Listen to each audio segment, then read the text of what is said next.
Olá, novelover! Você viu a novela ontem? Eu sou o Esdras, este é mais um vídeo do seu canal sobre teledramaturgia aqui no YouTube. Se você é novo por aqui, seja muito bem-vindo. Se também é um apaixonado por teledramaturgia e tudo que envolve esse universo, aqui é o seu lugar. Aproveita, já se inscreve no canal para não perder mais nenhum vídeo a partir de agora. Porque hoje nós teremos um especial da novela Esperança. E eu quero saber que flop foi esse. Então não sai daí que eu te conto daqui a pouquinho depois da vinheta.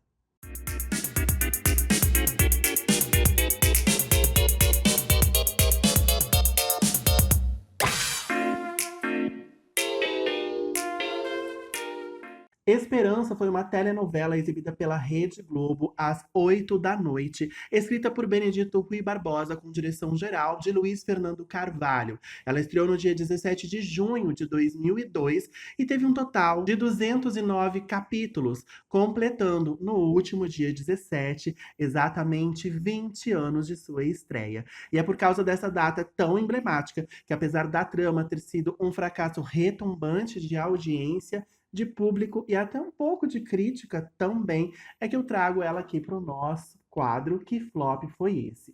Então eu vou contar um pouquinho da sinopse para vocês e daqui a pouco a gente entra nas curiosidades de bastidores.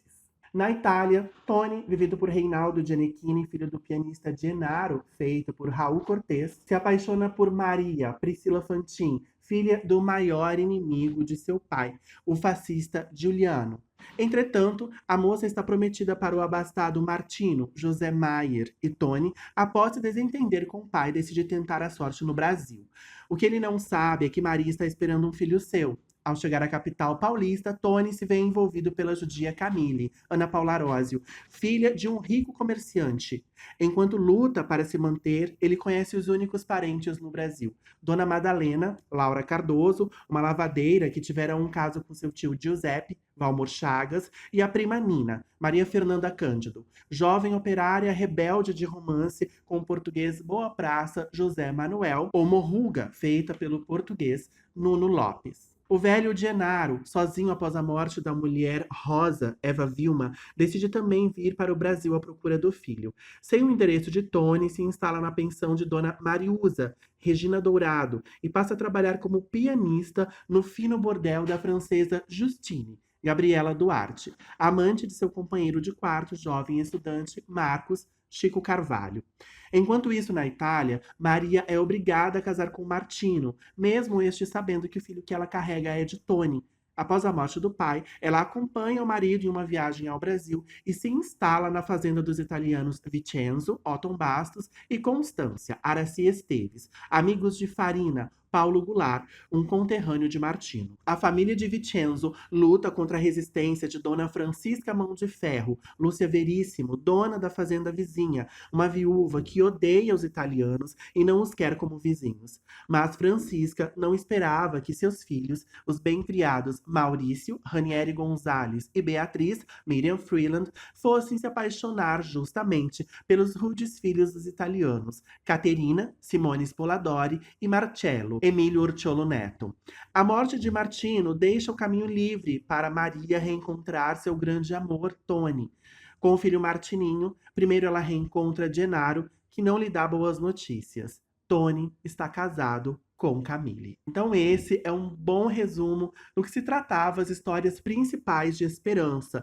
Aqui a gente tem o romance, o triângulo amoroso entre o Tony, a Maria e a Camille. Também tem a história dos italianos que se confrontam ali com a fazendeira Francisca Mão de Ferro, Lúcia Veríssimo, que era uma história paralela bastante forte na trama também. Além do Genaro trabalhando como pianista no bordel da Francesa Justine, que para mim é um dos melhores personagens da Gabriela Duarte, e tinha ali uma pensão de estudantes, que a proprietária era a Regina Dourado. Aliás, saudade Regina Dourado, precisamos fazer um especial sobre ela aqui no canal. Enfim, a história de Esperança, eu vou contar mais pra frente, melhor pra vocês, de todas as tramas do Benedito Rui Barbosa, que é um autor que eu não sou muito fã, não gosto muito do estilo lento de contar histórias dele, apesar de ter sido um grande fracasso comparado com a sua sucessora, que foi Terra Nostra, eu gosto muito mais. Mas eu vou explicar melhor daqui a pouquinho nas nossas curiosidades, que começam agora. Pouco mais de um ano antes da novela estrear, a intenção era que Folhetim fosse uma continuação explícita da novela Terra Nostra, que tinha sido exibida lá em 1999. O Benedito Rui Barbosa, ele chegou a escrever a sinopse dessa trama como uma continuação, que teria como pano de fundo a Segunda Guerra Mundial. No meio do caminho, porém, o Benedito assistiu à minissérie Aquarela do Brasil, que foi ao ar no ano 2000, escrita pelo Lauro César Muniz, e concluiu que tinha perdido o seu tema. Em suas aspas, ele disse: "A ambientação era a mesma, eu tive de jogar fora o que havia planejado." Na verdade, Terra Nostra seria uma saga de 3 épocas, né, com 3 fases diferentes. Só que a primeira fase fez tanto sucesso lá em 1999 que acabou virando uma novela só. Aí, claro, a Globo queria uma continuação de Terra Nostra, né, com a segunda e a terceira fases, só que acabou não rolando. O Benedito ele ficou muito pé da vida mesmo, porque qualquer coisinha deixa o Benedito muito mal-humorado, por ter assistido Aquarela do Brasil, que é uma minissérie linda, aliás, se vocês ainda não assistiram, eu recomendo. E ele achou que tinham roubado a ideia dele, porque o Jaime Monjardim tinha dirigido Terra Nostra e depois também dirigiu Aquarela do Brasil. Só que eu não sei se a culpa de uma ambientação é do diretor ou do autor que escreveu aquela trama ambientando em tal época. Então parece que o Benedito, ele acreditou que o Jaime tinha roubado a ideia da continuação de Terra Nostra, que não faria nenhum sentido, porque naturalmente ele seria o diretor da continuação de Terra Nostra, já que ele fez a primeira Terra Nostra, né? Então acabaram se desentendendo, tanto que quem dirigiu, aliás, Esperança, foi o Luiz Fernando Carvalho e não mais o Jaime, porque os dois haviam se desentendido muito feio por causa dessa ideia do Benedito de que a história dele, a ambientação dele havia sido roubada para a minissérie Aquarela do Brasil, onde ele queria fazer a continuação, ambientar a continuação na mesma época que foi ambientada a minissérie. Enfim, um pouquinho aí de guerra de egos, na minha opinião, mas o que levou Esperança a não ser explicitamente a continuação de Terra Nostra, né, com os descendentes lá da Juliana e do Mateu, foi isso. Então criou-se Esperança, que não escapou, obviamente, das sátiras da época, e quando o Cacete Planeta ainda fazia muito sucesso, e principalmente com as suas sátiras de novelas, Esperança virou Semelhança. Mas o Benedito, mais uma vez, ficou muito ofendido e impediu que o Cacete Planeta fizesse essa sátira. Então, naquele ano, não teve sátira de uma novela das 8, né, /9, como a gente estava acostumado. Até nisso, o Benedito se intrometeu. Mas apesar de tudo isso, né, como já deu a entender, a Rede Globo não quis abrir mão de uma história que remetesse à Terra Nostra e que foi considerado um produto muito bem sucedido da emissora, inclusive no mercado internacional. Para a Esperança, o Benedito então usou os mesmos ingredientes da sua trama anterior, mas optou por começar a história em outro momento dramático do século XX, que foi a crise econômica mundial, provocada pela queda da Bolsa de Valores de Nova York em 1929. No campo dos desencontros amorosos, ele também arranjou um temperinho extra. O triângulo amoroso entre os italianos Tony e Maria e a judia Camille. Porém, como eu já disse, isso não foi o suficiente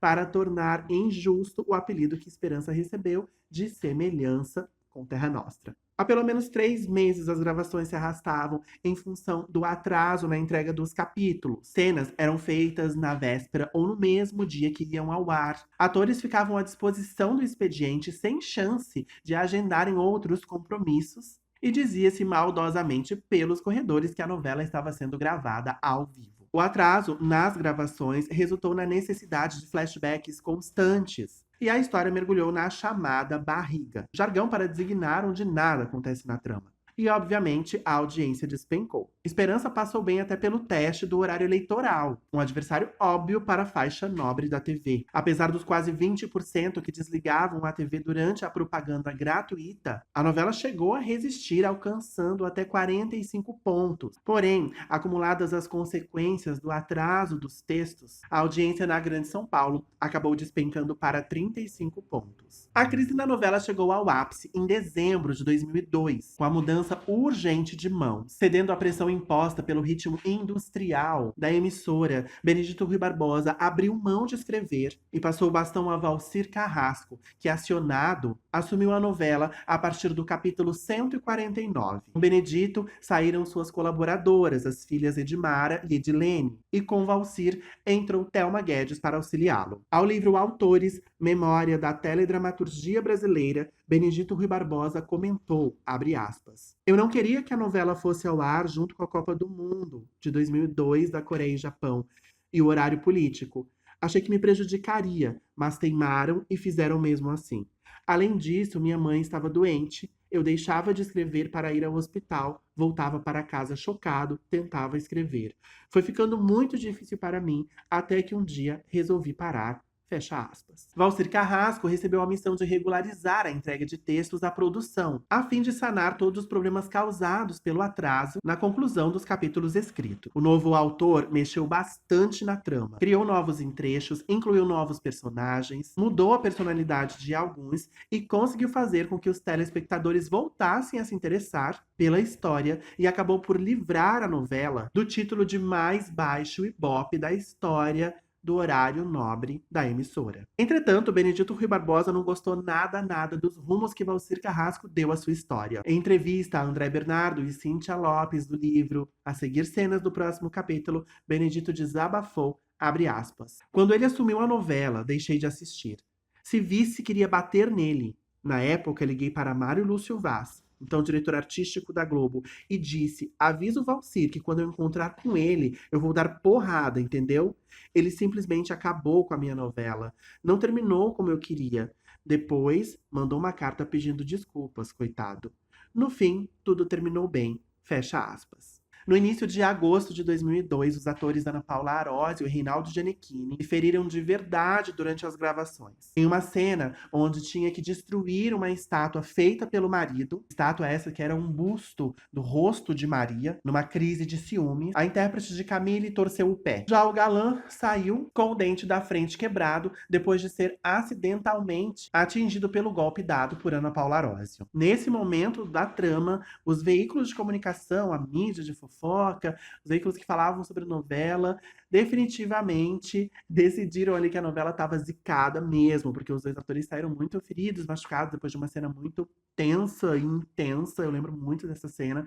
É uma cena muito poderosa, muito forte. Infelizmente, não achei no YouTube para reassistir, mas os dois saíram bem machucados, né? Então parecia que a novela tava mesmo com uma zica ali, com uma energia meio pesada. O ator Luiz de Lima, que fazia uma participação na novela vivendo Antônio, o pai do português José Manuel, morreu no decorrer das gravações. Saiu então de cena o pai do personagem e entrou sua mãe, Antônia, vivida pela maravilhosa Beatriz Segal. As primeiras gravações de Esperança foram feitas em Civita di Bagnoregio, na divisa entre as regiões do Lácio e da Toscana. A aldeia de apenas 15 habitantes mantinha as características do século XVII. A novela teve ainda cenas gravadas em estúdio e uma das maiores cidades cenográficas construídas na Central Globo de produção até então. Uma releitura poética no centro urbano de São Paulo dos anos 1930, montada em uma área de 13.500 metros quadrados, e em duas fazendas do interior de São Paulo. Santa Gertrudes, localizada no município de Santa Gertrudes, a fazenda foi referência mundial na fase áurea do café, e Atalaia, em Araraquara. Algumas cenas foram gravadas na fábrica Bangu, no Rio de Janeiro, que serviu como cenário da tecelagem, trabalhava a personagem Nina, de Maria Fernanda Cândido. A concepção estética da novela teve, entre outras referências,